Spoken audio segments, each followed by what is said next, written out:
Përshëndetje të dashur miq, kudo që jeni duke na ndjekur. Viti shkollor po i afrohet fundi dhe natyrisht janë prindrit ata të cilët shumë shpesh bëhen të zëshëm për të përcjellur mesazhe edhe kur është fjala për vlerësimin e nxënësve. Kësaj radhe do të diskutojmë një letër e cila është publike nga rrjeti i prindërve edukues të Kosovës, të cilët këtë letër publike ua kanë drejtuar të gjitha institucioneve shkollore, prindërve, mësimdhënësve, besa edhe nxënësve, që të jenë më të kujdesshëm kur është fjala për vlerësimin e nxënësve në fund të vitit shkollor. E për ta kuptuar më shumë rëndësinë e kësaj letre publike dhe çfarë në të vërtetë përfshin kjo letër, kam në një lidhje virtuale Gazment Gjota, që njëkohësisht është edhe kryetar i rrjetit të prindërve edukues të Kosovës. Gazment, përshëndetje dhe faleminderit që pranua të bëheni pjesë i këtij diskutimi. Përshëndetje, faleminderit edhe televizionit Syri për përkrahjen e kësaj kauze shoqërore. Vërtet një kauzë interesante dhe një letër publike me vend drejtuar në këtë kohë kur po i afrohemi vitit shkollor dhe procesi i vlerësimit vetëm se është drejt përfundimit. Çfarë keni synuar të bëni përmes kësaj letre dhe sa vlerësoni se ajo do të shkojnë aty ku duhet? Ka një kohë gjatë, ndoshta më shumë se një dekadë që sistemi i vlerësimit në sistemit arsimor të Kosovës ka filluar me degradu. Na kështë një lloj sekreti publik ku ne jemi dëshmitar që falja notave, mos përdorimi i metodës së përmirësimit të fëmijëve, cila është riprovimi ose ka në disa raste humbja viteve, nuk është duke u zbatuar gjithsesi në Kosovë. Domethënë dhe kjo po krijon pasoja të shumë thjeshta në sistemin edukues, duke prodhuar breza që përveç që nuk e përblendsojnë landën shkollore, fillojnë me humb respektin edhe besimin në sistemin shkollor në vetë shoqërinë, domethënë dëmtohet shumë meritokracia. Edhe ne si rrjeti i prindërve që jemi një organizatë të themeluar me vishtazi ka 2 vite që po veprojmë fusha të ndryshme të edukimit, kësaj radhe kemi zgjedhur se me ngrit shqetësimin tonë për çështjen e vlerësimit të nxënësve për arsye se jemi në fazën e mbylljes së vitit shkollor, tash bëhet vlerësimi përfundimtar. Arsyeja pse domethënë këtë kohë kemi bërë këtë apel publik është për arsye se nuk është duke ngritur shqetësim në nivel institucional, as në nivel të medjave, as të shoqërisë. Të gjithë jemi dëshmitar, të gjithë jemi të bindur, të gjithë e vrejmë këtë fenomen, megjithatë askush nuk reagon edhe vetvetill është e pamundur më përmirësu kjo dukuri. Keni kërkuar vlerësim meritor edhe keni kërkuar që mësimdhënësit të jenë të kujdesshëm në vlerësim.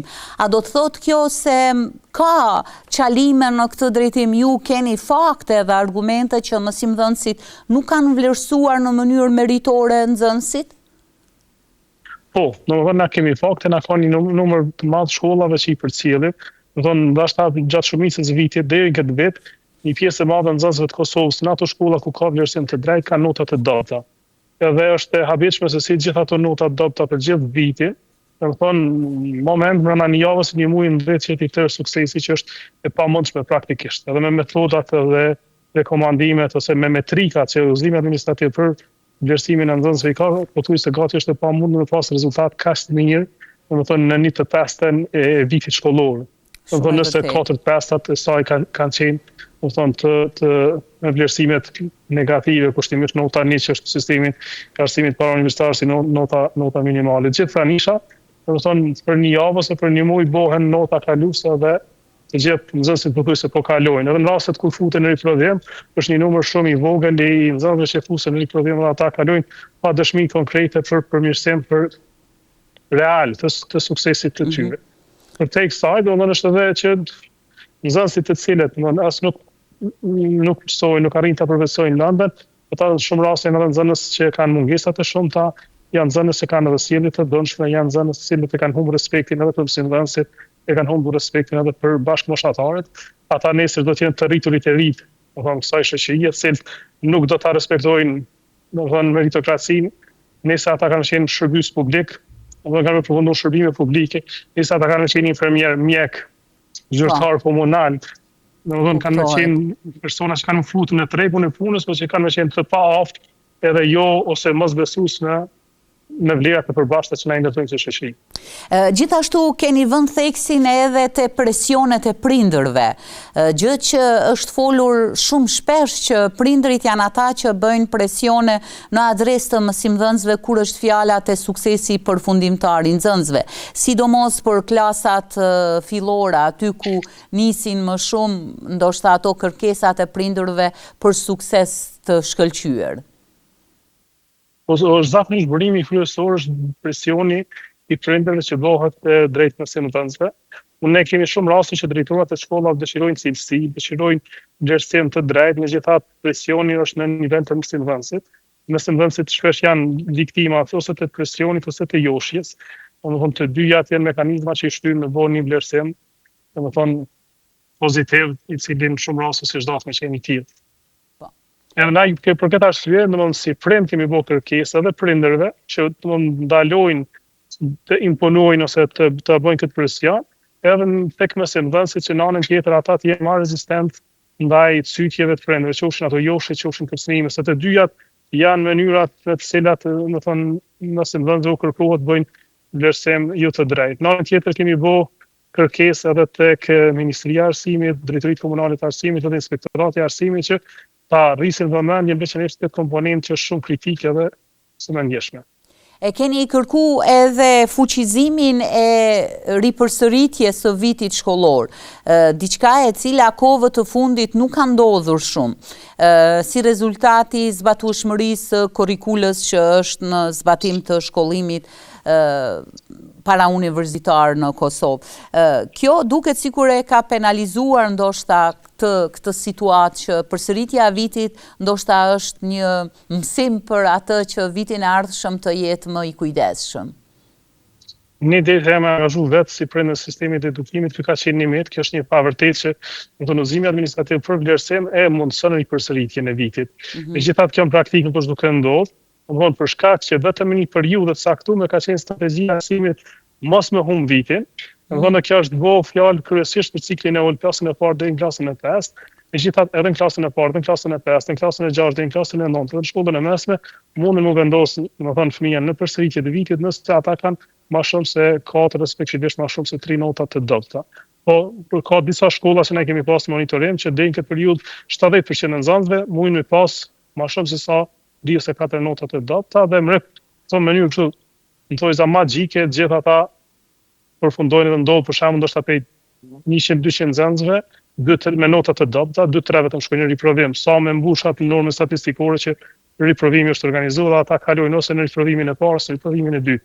Fakti që nuk askush nuk e përsërit vitin, meja kanë humbur respektin, kanë humbur interesimin ose frikën ose çfarë do lloj motivi tjetër për me qenë më të kujdesshëm, me qenë më të edukuar, me qenë më bashkëpunues, me qenë më respektues, me qenë më të angazhuar në procesin e edhe edukative dhe arsimore. Zoti Kazmend, duke pa këtë situatë edhe vetë jam e kyçur në sistemin e mësimdhënies, vlerësoj se mungon shumë raporti shkollë-komunitet. Prindërit nuk janë që janë shumë të rregullt gjatë vitit shkollor, por vetëm në fund atëherë kur vazhdon ky ritmi i presioneve që bëjnë. Nga shkollat që keni hulumtuar ju, si e keni pa që ka funksionuar ky trekëndshi nxënës, mësimdhënës edhe prind? Ka shumë është situata të njëjtë. Do thonë ata prind ose ata fëmijë që kanë performancë më të dobët në shkolla, në shumicën e rasteve dhe prindit tyre janë më pak bashkëpunues në këndshin prindër nxënës shkollë, por edhe i vetmja mënyrë e cila ose i vetmi mekanizëm i cili kish me i bëu më të përgjegjshëm komponentën nxënës prind është ndoshta edhe humbja e vitit, është edhe riprovimi. Nëse ti e ka lënë fëmijën në automatizëm, ja humb çdo lloj nevoje së domosdoshmërie që prindi me qenë i përgjegjshëm. Sa nuk shef një pasojë. Domethënë nuk shef pasojë atë mos pa përgjegjësisë vetë, as nxënësi, as prindi nuk shohin. Edhe ai, është kriju kultura që me një presion ose një joshje që i bëhet në mësimdhënësve ose drejtorive të shkollave ose një influencë politike ose financiare, ata rrinë me kalu kushtimisht vitin edhe në shumë raste pas kalimit vitit mundën më kyçet në tregun e punës. Ku vlerëson? Unë për këtë arsye mendoj që vlerësimi është njëti vetëm që ka marrë në dorë në mësimdhënësve dhe shkollave për me rikthy disiplinën edhe respektin për mësimdhënien, shkollën edhe bashkëmoshatarët. Do më thënë, sot shkollat tona, kjo më sa po ju kuptoj, gjenden në një situatë kur autoriteti i mësimdhënësit nuk është siç ishte dikur, apo? Po, në autoriteti ka rënë ndjeshëm, në është në masë ndoshta ma kritike të mundshme aktualisht. Edhe tendenca është për keqësimi, nuk është për mirësimi. Sa vlerësoni autoriteti po zbret vazhdimisht. Po, se kjo letër drejtuar institucioneve shkollore, besa edhe inspektoriatit, e duke ditur që edhe faza punësimit të inspektorëve të rinj nuk është e përfunduar ende në të gjitha komunat e Kosovës, por gradualisht duke shkuar nga një komunë në tjetrën. Sa mendoni se do të adresohen edhe inspektorët do të trokasin në dyert e shkollave tash në përfundim të vitit shkollor, për të verifikuar se cilën notë të lëvizur, se cilën notë të përmirësuar, se cilën nis për ta kaluar vitin të një grupi nxënës të cilët vërtet kanë ndoshta një të kaluar të keqe gjatë vitit shkollor? Normalisht dhe numri i inspektoratëve dhe puna aty në teren lënë shumë për të dëshiruar. Mekanizmi i parë joni është rritja e kërkesave, rritja e presionit. Shumë raste kemi pa fatkeqësisht ndoshta disa deklarata në nivel të ministrive relevante që nuk ka shqetësime, nuk janë ngritur shqetësime, këto shqetësime si kanë ngritur askush, duke më thonë me marrë të mirëqenë që mungesa shqetësimeve në kupton me një automatike që më thonë jemi të kënaqur. Gjëja që kemi në dorë është ngritja e shqetësimeve, ne do t'i përcjellim vazhdimisht, do të mundohemi me bëu hulumtime të vazhdueshme në terren. Dhe mekanizmi tjetër efektiv është pikërisht përkrahja e mediave si ju që këto çështje i mediatizojnë. Mediatizimi është çështja e dytë dhe besoj që edhe niveli politik ka me tregu vullnet se ne jemi konsistent. Emaili vetëm ka shku në duart të drejtorive, apo? Po, ne kemi dërguar emailin edhe drejtorive dhe ministrisë edhe përfaqësuesve të mediave të shoqërisë civile dhe jemi duke tentuar me mbajtje si çështje aktive në vazhdimsi. Nuk është hapi i parë, dhe niveli i vetdijes së prindërve përfshirë sistemi edukues është duke u ngritur. Ne jemi në fazat e para të organizimit këto 2 vitet e fundit dhe besoj që do të avancojmë vazhdimisht. Si organizata, por rjet që jeni këto çështje që janë shumë të ndjeshme dhe shumë me vend në këtë sistemin ton arsimor gjithsesi, por keni menduar të shkoni edhe më tutje, të punoni me institucionet për ndonjë masë ndëshkuese për ata mësimdhënës të cilët nuk janë të rregullt në procesin e vlerësimit përmes instrumenteve vlerësuese, sepse jo të gjithë ndoshta i shfrytëzojnë këto instrumentet e vlerësimit. Mekanizmi ma efektiv për momentin është inspektorati i arsimit dhe besoj që inspektorati i arsimit nuk duhet fokusohet vetëm në çështjet administrative të drejtorisë, por edhe tek çështja e inspektimit pjesës së vlerësimit. Pedagogët brenda shkollave kanë si detyrë. Në shumë raste menaxhmenti i shkollave, drejtorët e shkollave kanë një dëshirë që me pas një vlerësim korrekt, me pas një pasqyrë reale, po duhet në gjithë ciklin me punu. Unë besoj që ka me pas një lloj suksesi ky lloj presioni, është përgjegjësia më e madhe bie në nivelin e ndoshta ministrisë, për arsye të ministrisë dhe inspektoratit. Për shkak se mësimdhënësit ende kanë një autonomi. Ne kanë një autonomi që pavarur në punën personale me që kanë menduar se vlerësim dhe metodat e vlerësimit, edhe shpesh që nuk ka shumë mekanizma mbikëqyrës. Mekanizmat mbikëqyrës duhet të rritë, duhet me pas vlerësimet e brendshme në shkolla, nuk janë duke u kryer sipas udhëzimeve, vlerësimet e jashtme janë shumë të mangëta, janë auditime shumë selektive, nuk janë pasqyra reale të punës gjithë personelit. Besoj që mekanizmat mbikëqyrës në nivel të DKA-s, në nivel të shkollave dhe në nivel të inspektoratit duhet të qenë më të mëdha. Si rjet edukuesi prindërve, cilat mendoni se përpos vlerësimeve janë problematikat e arsimit ton, që i preokupojnë prindërit tanë? Normalisht nuk është punu mjaftueshëm përmes i vedisu prindërit që Kosova ka bënë një tranzicion në filozofinë arsimore. Na kemi pas një arsim i cili ka qenë kryesisht i majt ose socialist, ku zakonisht shkolla ose shteti dhe shteti ka pas tërë autoritetin edhe vendimarrjen për sistemin edukativ. Ndërsa pas luftës na kemi sistem demokratik, ku është domosdoshme angazhimi i prindërve edhe i shoqërisë civile edhe i nxënësve. Ky sistem arsimor që kemi na kërkon domosdoshmë angazhim më të madh të palëve të tjera përveç shkollës, domethënë të gjithë komunitetit arsimor. E besoj që na çalojmë edhe në pjesëmarrjen e prindërve në sistemin edukos, na çalojmë në pjesëmarrjen e shoqërisë, na çalojmë ka pak në mendësi të menaxhmentit të shkollave. Se kanë njerë tutën që s'po të cënohet autoriteti ose autonomia e vendimarrjes edhe nuk punojnë mjaftueshëm që me qenë të hapur edhe përfshirës. Edhe, më thonë, që është fillimisht niveli i përfshirjes. Niveli i dytën më që edhe kurrikulat janë komplekse. Në disa janë komplekse, ndrimi shpesh i kurrikula, ndrimi shpesh i librave shkollor, domethënë i bën edhe nëse në vend se të shkollat më vështirë me ndjekë dhe me votë zbatueshme, më thonë kurrikulin komplekse. Kurrikula e Kosovës është e ngarkuar, edhe është mendoj që një vrejtje që në Kosovë punohet në nivelet vështirësisë, materialet ka nivel vështirësisë, më thonë shumë atë madhe. Mund ka me krahasu me 3 nivele, në nivel evropian dhe 2 nivele në Amerikë, nivelin e vështirësisë detyrave për klasë ose për mosha, edhe të na materiali që trajtohet ka një nivel më të lartë të vështirësisë. Kjo është arsye pse shumë nxënës në shkollën e mesme të lartë, shkollën e mesme të ulët ose shkollën e mesme të lartë fillojnë me degradu suksesin e tyre për shkak se vështirësia është jo proporcionale me kapacitetin e moshës ose të njohurive.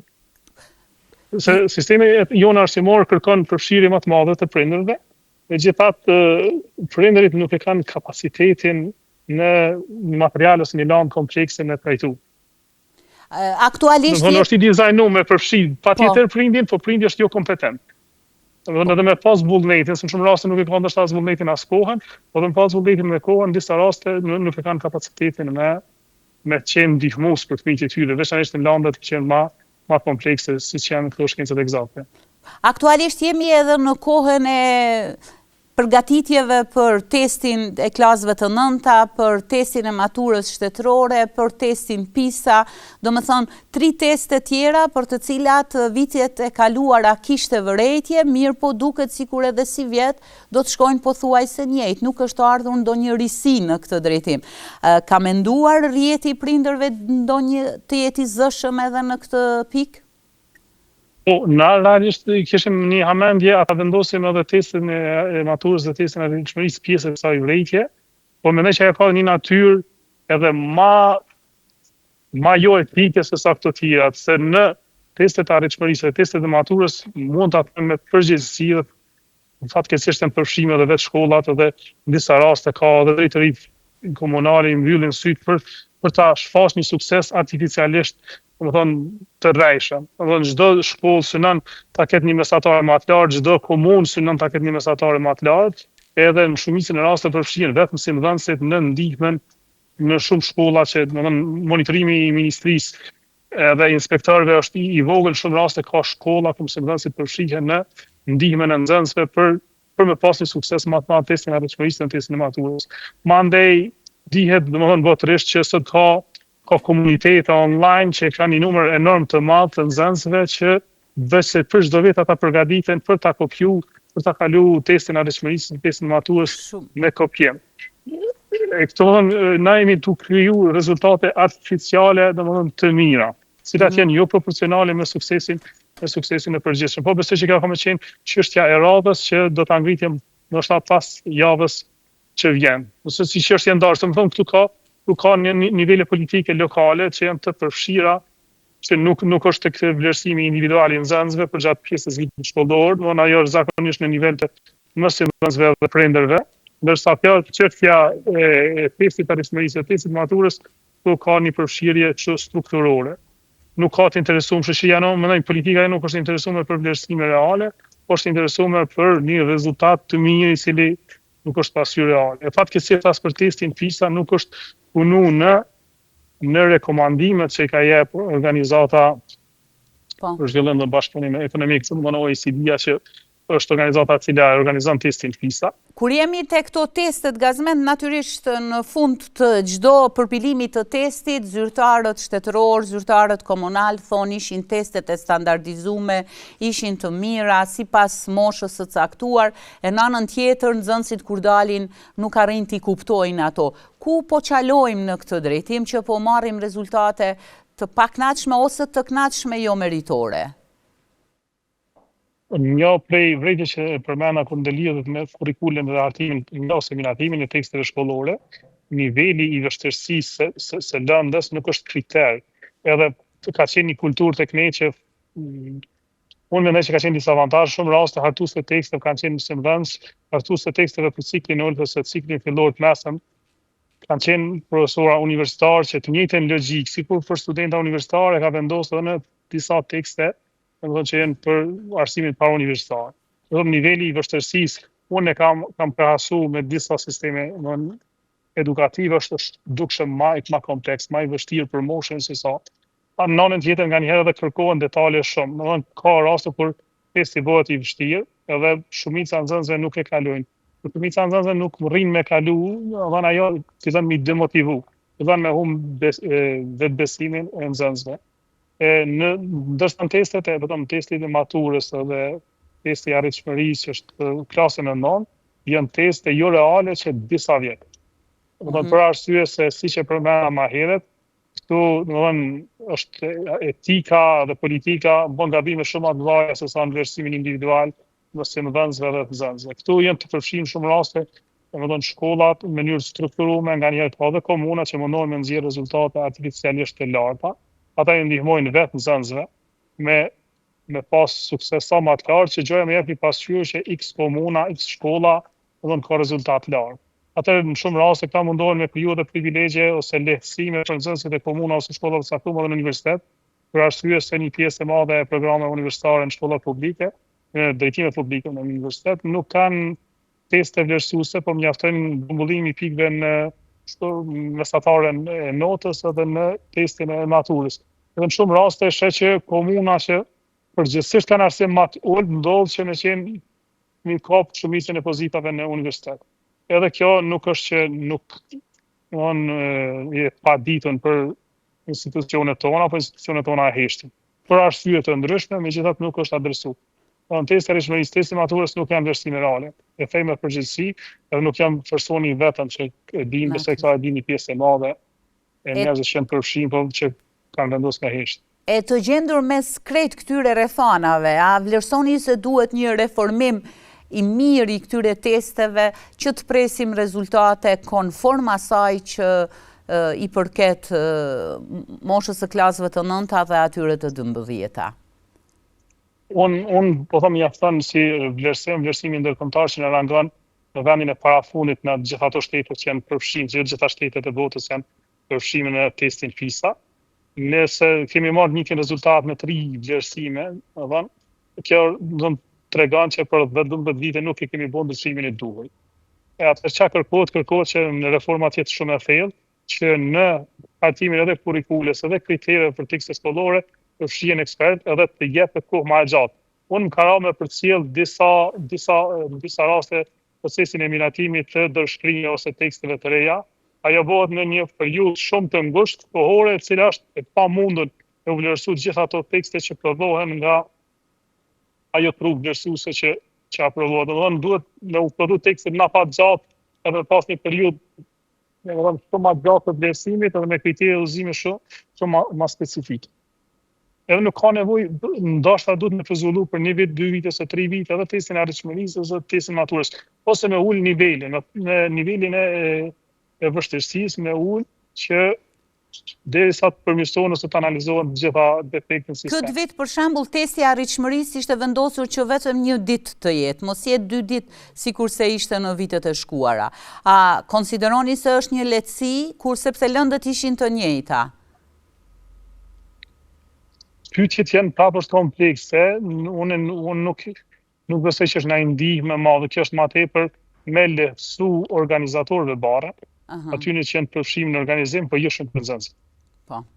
Domethënë për shkak nëse ti nuk ka ndryshim as sasior, as përmbajtësor, domethënë është vetëm thjesht mos me ulja e kostos kohore ose të energjisë nevojshme për po ndryshimi duhet me qenë, po them, shumë përmbajtësor, mu eliminu, mu siguru që eliminohet ndihma ose kopjimi. Domethënë duhet me punu në integritetin e testit.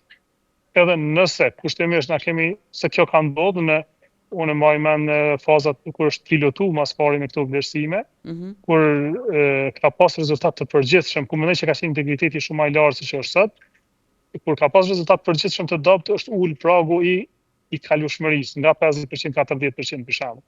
Për këtë arsye mendoj që duhet mos siguroj integriteti. Është shumë e rëndësishme që as mos ndihmohen nxënësit në komuna të caktuara e as mos lihet kopjimi. Edhe ai rezultat që është mbi atë rezultat, atëherë të mirët vendimi përfundimtar. Po nuk ka nevojë ta vazhdojmë, ta mashtrojmë vetveten për 10-15 vite, se kjo është duke na shkatruar edhe mënyrën e mendimit të besumit, ndërtimit sistemit arsimor dhe vetë shoqërisë, edhe vetë tregut punës.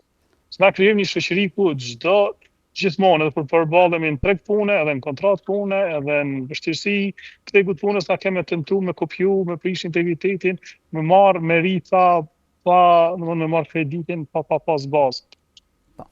Faleminderit shumë. Edhe më bëhet një shoqëri e rrejshme. Po. Faleminderit shumë. Ne kemi nevojë për një shoqëri reale, pavarësisht sa e brishtë, kur e kupton brishtësinë, ki mundësi me përmirësu, nëse se kupton brishtësinë, domethënë edhe dobësitë tua ti nuk ke mundësi asnjëherë më përmirësu. Faleminderit për këtë komunikim virtual. Uroj që kjo letra rrjeti të prindërve edukues të Kosovës të mos has në vesh të shurdhër, por të jetë e zëshme dhe secili mësimdhënës të jetë përgjegjës për veprimin e tij, por edhe prindërit për akuzat që bëjnë drejt mësimdhënësve. E juve si rrjet uroj që të keni edhe thirrje të tjera, letra të tjera të cilat do të ndryshonin dhe do të binin gjëra të mira në procesin edukativ arsimor. Tek e fundit, prindërit janë zinxhiri kryesor i funksionimit të trekëndshit në një mësimdhënie në Kosovë. Faleminderit shumë. Faleminderit shumë për përkrahje, për këtë falje për kushtet edhe një intervistës, megjithatë është shumë e rëndësishme që mesazhi të përqohet. Faleminderit juve dhe shikuesve të televizionit tuaj. Faleminderit. E ne të dashur miq, ju rikujtojmë se kishim në lidhje virtuale zotin Gazmen të Gjota, kryetar i rrjetit të prindërve edukues në Kosovë. Përmes një letre, ky rrjet i është drejtuar të gjitha institucioneve shkollore dhe inspektoriatit të Kosovës që të jenë të kujdesshëm në procesin e vlerësimit. Ata kanë dyshime se nuk po vlerësohet si duhet nxënësi, kanë dyshime se prindërit po bëjnë realisht tentativa të shumta për të përmirësuar suksesin e fëmijëve të tyre, e në anën tjetër këto situata po demotivojnë ndoshta edhe vetë nxënësit. Ky rrjet kërkon edhe diçka të veçantë dhe shumë interesante, të rikthehet ajo mënyra e humbjes së vitit shkollor tek nxënësit të cilët gjatë gjithë vitit kanë probleme dhe kanë nota të dobta dhe suksesi i tyre nuk është për të kaluar një vit shkollor. Vazhdoni të jeni me ne, faleminderit që na ndoqët, mirëmbëjtje.